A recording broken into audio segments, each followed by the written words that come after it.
ठीक है, कल की क्लास में आपको ऑटो वेरिएबल के बारे में बताया था।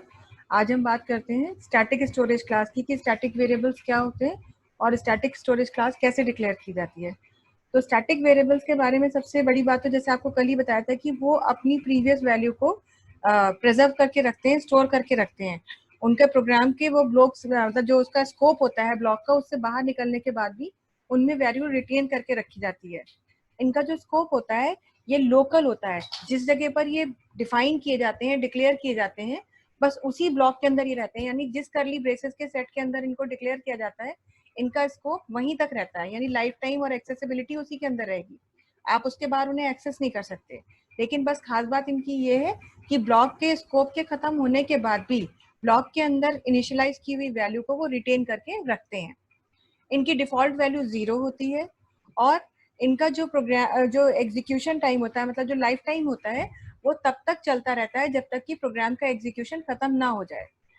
Static variable tells the compiler to save the variable until the end of the program, यानी प्रोग्राम के एंड होने तक ये मेमोरी में रहते हैं। Instead of creating and destroying a variable every time when it comes into and goes out of scope, static variable is initialised only once. एक ही बार ये इनिशियलाइज किए जाते हैं, बार बार इनिशियलाइज नहीं होते। क्यों?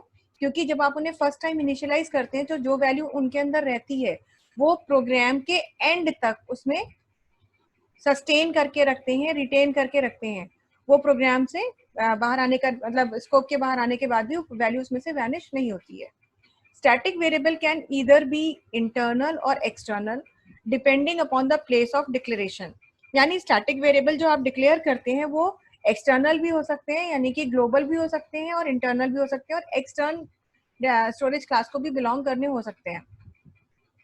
बस जो इनका स्कोप होता है इंटरनल स्टैटिक वेरिएबल का, वो उसी फंक्शन के अंदर स्कोप रिमेन रहता है जिस फंक्शन के अंदर उन्हें डिक्लेयर किया गया है।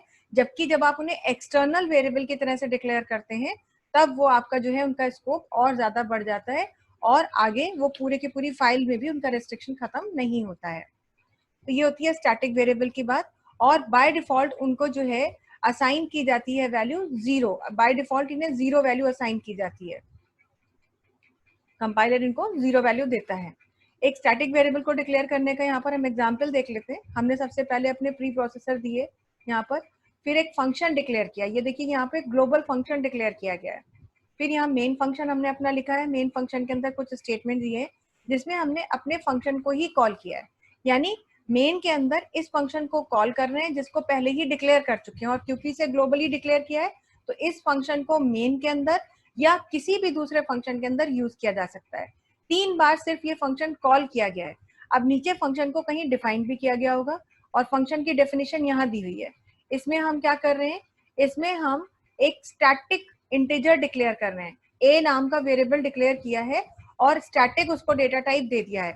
तो स्टैटिक का मतलब ये है कि अब इसका नेचर स्कोप के खत्म होने पर भी नहीं बदलेगा, यानी जो वैल्यू इसमें पड़ी है वो स्कोप के बाहर आने पर भी वही वैल्यू रहेगी। और बाय डिफॉल्ट इसको क्या वैल्यू दे दी गई है, 0 दे दी गई है। उसके बाद में ए में +1 ऐड कर दिया गया है यहाँ पर, और उसके बाद अब क्या किया गया है, फिर हमने ए की वैल्यू प्रिंट कराई है। जब हमने ए की वैल्यू प्रिंट कराई और ये काम यहीं पे फंक्शन खत्म हो गया। जब फर्स्ट टाइम ये फंक्शन कॉल होगा, टेस्ट फंक्शन, तो सीधे कंपाइलर यहाँ आएगा और ए को पहले मिलेगी वैल्यू 0 और उसमें 1 ऐड हो जाएगा, यानी ए की वैल्यू हो जाएगी 1, और फिर यहाँ पर 1 प्रिंट हो जाएगा। फिर जैसे ही कंट्रोल वापस यहाँ आएगा दोबारा दूसरा फंक्शन कॉल होगा, और दूसरा भी वही फंक्शन दूसरी बार कॉल हुआ तो फिर यहाँ आएंगे। देखिए अगर ये स्टैटिक नहीं होता तो इसके बाद ए की वैल्यू फिर 0 हो गई होती, लेकिन क्योंकि ये स्टैटिक है यानी प्रीवियस स्कोप में, प्रीवियस ब्लॉक में जो वैल्यू इसके अंदर थी वही वैल्यू अभी इसके अंदर है, जिसकी वजह से यहाँ पर 1 उसमें पहले से होगा और उसमें फिर 1 और ऐड हो जाएगा तो 2 आ जाएगा, और 2 आने के बाद यहाँ पर 2 प्रिंट होगा, और 2 प्रिंट होने के बाद में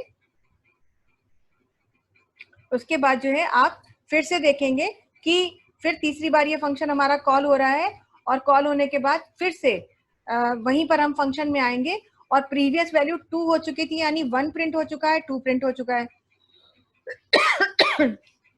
और 2 के बाद फिर इंक्रीमेंट होगा 1 का, तो इसका मतलब यहाँ पर 3 आ जाएगा। और इस तरह से एक बार 1 प्रिंट होगा, जब फर्स्ट टाइम फंक्शन कॉल होगा तो 1 प्रिंट होगा, सेकेंड टाइम फंक्शन कॉल होगा तो 2 प्रिंट हो जाएगा और थर्ड टाइम फंक्शन कॉल होगा तो 3 प्रिंट होगा। तो स्टैटिक सिर्फ अगर ये कीवर्ड यूज ना किया होता तो हर बार 1 ही प्रिंट होता, 1 1 1, क्योंकि पिछली बार जो वैल्यू थी वो स्कोप के खत्म होते ही, इस कर्ली ब्रेस के बाहर आते ही वो डिस्ट्रॉय हो गई। सॉरी।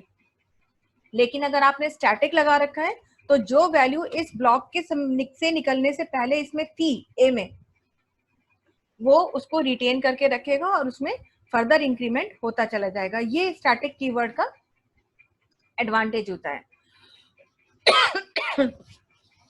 अगले हमारे एक्सटर्नल वेरिएबल जिनका की स्कोप ग्लोबल होता है, यानी कि पूरे प्रोग्राम में कहीं भी ये अवेलेबल होते हैं, एक्सेसिबल होते हैं, ना तो किसी फंक्शन के लिए ये बाउंड होते हैं और ये पूरे प्रोग्राम में आपको मिल जाते हैं। आप उन्हें कहीं से भी कॉल कर सकते हैं, एक्सेस कर सकते हैं। बाय डिफॉल्ट उनकी वैल्यू भी 0 होती है। और जब तक कि प्रोग्राम का एग्जीक्यूशन खत्म नहीं होता तब तक आप ग्लोबल वेरिएबल्स को यानी कि एक्सटर्नल वेरिएबल्स को यूज कर सकते हैं। A variable that is declared outside any function is a global variable. एक ग्लोबल वेरिएबल की तरह ही एक्सटर्नल वेरिएबल डिक्लेयर होते हैं। These remains available throughout the program execution. By default इनकी वैल्यू 0 है। आपको ध्यान क्या रखना है कि ये मॉडिफाइबल होते हैं, यानी एक फंक्शन में इन्हें डिक्लेयर किया गया, एक फंक्शन में इनको डिक्लेयर किया गया, इनकी वैल्यू कुछ भी दी गई, लेकिन आपके पास इस बात का एडवांटेज होता है कि इनको दूसरे फंक्शन में आप मॉडिफाई कर सकते हैं, अपडेट कर सकते हैं। तो वही चीज यहाँ बताई गई है कि their values can be changed by any function in the program. अब इसका भी हम यहाँ पर एक एग्जांपल देख लेते हैं। जब हम कीवर्ड नहीं यूज कर रहे, अब हम पहले आपको बता रहे हैं कि जब आपने एक्सटर्न कीवर्ड नहीं यूज किया और अपना प्रोग्राम हमने यहाँ पर लिखा, तो यहाँ भी हमने टेस्ट फंक्शन डिक्लेयर किया है। फिर मेन में हमने क्या किया, a इज इक्वल टू 10 दे दिया, ठीक है, और उसके बाद में हमने प्रिंट कराया a को और फंक्शन यहीं पे खत्म कर दिया। ये मेन फंक्शन हमारा खत्म हो गया। अब जैसे ही हम a इज इक्वल टू 10 लिखेंगे, देखिए तो यहाँ पे क्या आ जाएगी, एरर आ जाएगी। क्यों एरर आएगी, क्योंकि वो कहेगा कि भाई आपने इसका डेटा टाइप तो दिया, मतलब दिया ही नहीं, वो आइडेंटिफाई नहीं कर पाएगा। क्योंकि ये बात आप सभी को बहुत अच्छे से मालूम है कि अगर a या कोई भी वेरिएबल आप डिक्लेयर कर रहे हैं तो इनिशियलाइज भी कर रहे हैं तो उससे पहले उसका डिक्लेरेशन जरूरी है। अगर आप उस फंक्शन में मेन में a का इस्तेमाल कर रहे हैं तो इसी मेन फंक्शन में a को डिक्लेयर करना जरूरी था, लेकिन यहाँ a को डिक्लेयर किया नहीं गया और उसको वैल्यू दे दी गई 10, जिसकी वजह से कंपाइलर इस a को आइडेंटिफाई नहीं कर पाएगा और एरर जनरेट हो जाएगी। ठीक है, तो ये तब हो रहा है जब आपने एक्सटर्न कीवर्ड नहीं यूज किया। अब सपोज यही a हमने टेस्ट मेथड में, टेस्ट फंक्शन के अंदर डिक्लेयर किया होता या किसी दूसरे फंक्शन में डिक्लेयर किया होता, तो तब हम उसे अगर यहाँ पे एक्सटर्न कीवर्ड के साथ यूज करते तो कंपाइलर पहचान जाता कि इसी प्रोग्राम में कहीं ना कहीं ये वेरिएबल डिक्लेयर किया गया है और तब वो उसे आइडेंटिफाई कर लेता, भले ही वो इस प्रोग्राम का में डिक्लेयर किया हुआ वेरिएबल नहीं होता। कुछ इस तरह से देखिए, जब हम एक्सटर्न, अब इसी पूरे प्रोग्राम में सब कुछ वही रहेगा, सिर्फ हम अब कीवर्ड अपना यूज कर रहे हैं एक्सटर्न, और यहाँ पर हमने अपना मेन के अंदर देखिए, यहाँ पर जैसे हमने यहाँ पे ए लिखा था ऐसे हमने एक्सटर्न लिख दिया। अब जैसे ही एक्सटर्न लिखा तो वो समझ जाएगा कि कहीं ना कहीं ये डिफाइन किया गया है। अब चाहे आप इसे यहाँ यूज करें या चाहे किसी भी दूसरे फंक्शन के अंदर आप इसे यूज करें, इस एक्स को आप इस्तेमाल कर सकते हैं, क्योंकि अब इस एक्स को एक्सटर्न डेटा टाइप के साथ में एक्सटर्न स्टोरेज क्लास के साथ डिक्लेयर करने की वजह से आपको इस बात की परमिशन मिल जाएगी कि इस प्रोग्राम के किसी भी फंक्शन में आप इसे यूज कर सकें, क्योंकि एक बार ही डिक्लेरेशन जरूरी है, बार बार उनको डिक्लेयर करने की जरूरत नहीं पड़ती। तो ये एक्सटर्न का होता है। दूसरा, एक्सटर्न का एक और यूज है कि जैसे आप कोई एक ही प्रोग्राम में दो फाइलें बना रहे हैं, एक ही फंक्शन, मेन फंक्शन के अंदर आपने दो फाइलें बनाई जो कि फाइल एंडिंग में पढ़ेंगे, तो एक फाइल में डिक्लेयर किए गए वेरिएबल्स को आप दूसरे फाइल में इस्तेमाल कर सकते हैं। वो एक्सटर्न में ही पॉसिबल है, अदरवाइज आप ऐसा नहीं कर सकते हैं। अब ये देखिए, ये यहाँ पे लास्ट में हमने डिक्लेयर कर दिया है एक्स को, तो ये ग्लोबल वेरिएबल है और ये देखिए मेन का तो पार्ट नहीं है ना, लेकिन फिर भी क्योंकि एक्सटर्न लिख दिया तो वो अब उसे आइडेंटिफाई कर लेगा। लास्ट हमारा जो नेक्स्ट हमारा स्टोरेज क्लास है वो है हमारे रजिस्टर वेरिएबल, जिनके बारे में हम स्कोप की तो पहले भी बता चुके हैं कि उसी फंक्शन में स्कोप इनका रहता है जिसमें ये डिक्लेयर किए गए। इनके अंदर कोई भी अननोन वैल्यू यानी अनसर्टेन वैल्यू रहती है। इनका लाइफ टाइम फंक्शन के या ब्लॉक जो भी हमारा इसमें जिसमें डिक्लेयर किए गए हैं, डिफाइन किए गए हैं, उसके एंड तक चलता है। और ये जो है कंपाइलर को ये बताते हैं कि आप मेमोरी लोकेशन के बजाय सीधे सीपीयू रजिस्टर पर आप इस डेटा को स्टोर कर रहे हैं। रजिस्टर वेरिएबल्स की एक्सेसिबिलिटी एक नॉर्मल वेरिएबल की एक्सेसिबिलिटी से ज़्यादा फास्ट होती है क्योंकि वो डायरेक्ट मेमोरी को एक्सेस करता है।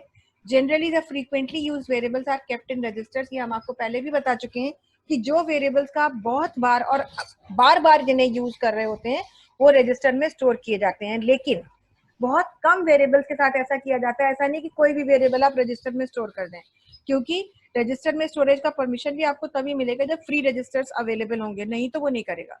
One application of register class can be in using loops where the variable gets used a number of times in the program in a very short span of time. Loops वगैरह का use करते समय यदि आप चाहें तो register का store कर यूज कर सकते हैं, क्योंकि रजिस्टर में जो है एग्जीक्यूशन टाइम फास्ट होगा और लूप को एक्सेस करने में मतलब जल्दी जल्दी चलने में हेल्प मिलेगी। We can never get the address of such variables, ये ऑब्जेक्टिव पॉइंट ऑफ व्यू से भी इंपॉर्टेंट है, ये चीज ध्यान रखिएगा। एक रजिस्टर वेरिएबल का एड्रेस आप नहीं ले सकते हैं। मेमोरी लोकेशन पे स्टोर किए वेरिएबल का एड्रेस आप एड्रेस ऑफ ऑपरेटर से ले सकते हैं, लेकिन इसका पॉइंटर के थ्रू इस्तेमाल करके भी आप एड्रेस नहीं प्राप्त कर सकते। अब सबसे बड़ी चीज है कि ठीक है, ये तो पता चल गया स्टोरेज क्लासेस क्या होती हैं, स्कोप क्या होता है, एक्सटेंट क्या होता है, लेकिन हम ये डिसाइड कब करेंगे या किस बात के बेसिस पर डिसाइड करेंगे कि कौन से वेरिएबल को किस स्टोरेज क्लास के साथ में यूज किया जाए और कब यूज किया जाए। तो कुछ हमारे ग्राउंड्स होते हैं, उनके बेसिस पर हम देखते हैं। We should use static storage class. कब यूज करना है static? Only when we want the value of the variable to remain same every time we call it using different function calls.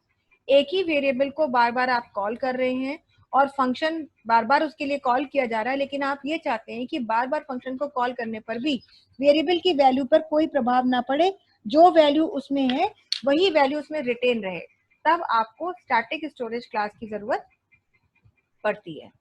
We should use register storage class only for those variables that are used in our program very often. बार बार जिन आप variables का use कर रहे हैं programme में, उनके लिए आप register storage class का यूज कर सकते हैं, और ये लिमिटेड होते हैं, इसलिए इनको बहुत ध्यान से यूज करना चाहिए। बिल्कुल आपको लगता है कि हार्ड एंड फास्ट है तो ही यूज करें, अदरवाइज नहीं यूज करेंगे। We should use external or global storage class only for those variables that are being used by almost all the functions. एक दो वेरिएबल या फंक्शन कुछ भी हैं जो आप देख रहे हैं कि आपके प्रोग्राम में 3-4 फंक्शन आपने बनाए और सभी में उनका इस्तेमाल हो रहा है, तो बजाय इसके कि हर फंक्शन में जाकर के उन्हें आप डिक्लेयर करें और इस्तेमाल करें, आप उन्हें सभी फंक्शन के बाहर एक ग्लोबल या एक्सटर्नल वेरिएबल की तरह डिक्लेयर कर सकते हैं और फिर उनका यूज कर सकते हैं। तो बार बार आपको रीडिक्लेरेशन की जरूरत नहीं पड़ेगी।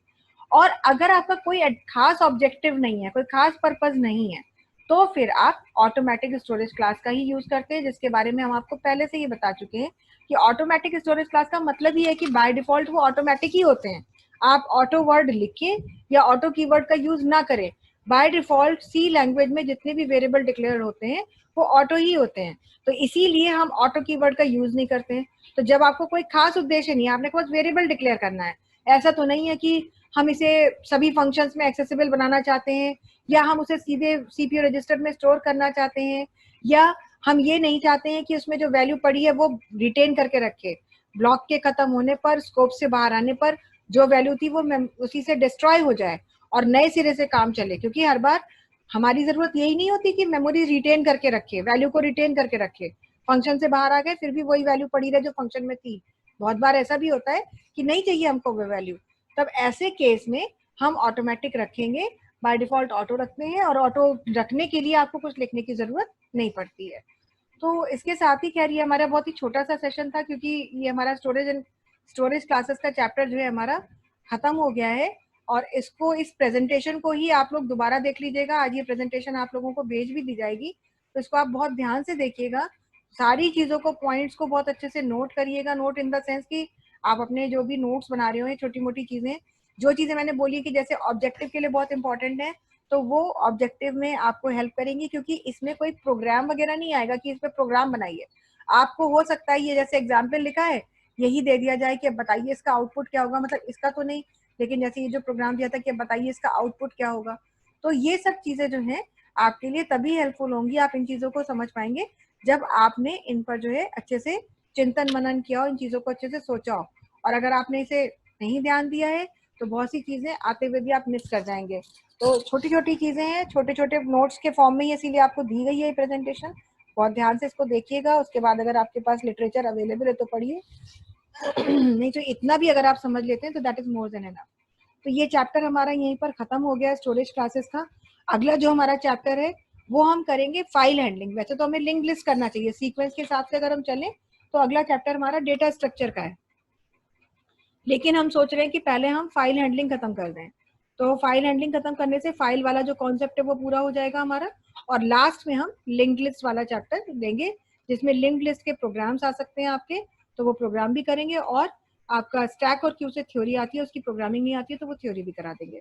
तो मान के चलिए कि मोटे मोटे 2 चैप्टर आपके सिलेबस में बचे हैं, और लास्ट में केवल आपका बचा हुआ है वो क्या नाम है, फ्लो चार्ट और एल्गोरिदम। तो उसकी भी 2-2 क्लासेस आपको मिल जाएंगी। इसका मतलब ये है कि हम जून के फर्स्ट वीक तक अपना पूरा सिलेबस खत्म कर चुके होंगे। तो आपको बस पढ़ना है, रेगुलरली सारी चीज़ों को प्रैक्टिस करना है, और जब ये हमारा खत्म हो जाएगा सिलेबस तो हम एक असाइनमेंट की फाइल आपको भेजेंगे जिसमें 10-12 क्वेश्चन हर टॉपिक से रिलेटेड होंगे, ताकि आप उन क्वेश्चंस को अटेम्प्ट कर सकें और देखें प्रैक्टिस करके कि ये सारी चीज़ें आप ठीक से कर भी पा रहे हैं या नहीं। और जो क्वेश्चन हम भेजेंगे वो भी पिछले कुछ ईयर्स में एग्जाम्स में आए होंगे, तो वही आप जो है उनको आप प्रैक्टिस करके देख लीजिएगा। मगर इसका मतलब ये नहीं कि बाकी प्रैक्टिस मत कीजिएगा, जो क्वेश्चन हम भेज रहे हैं वही आपको तैयार करने हैं।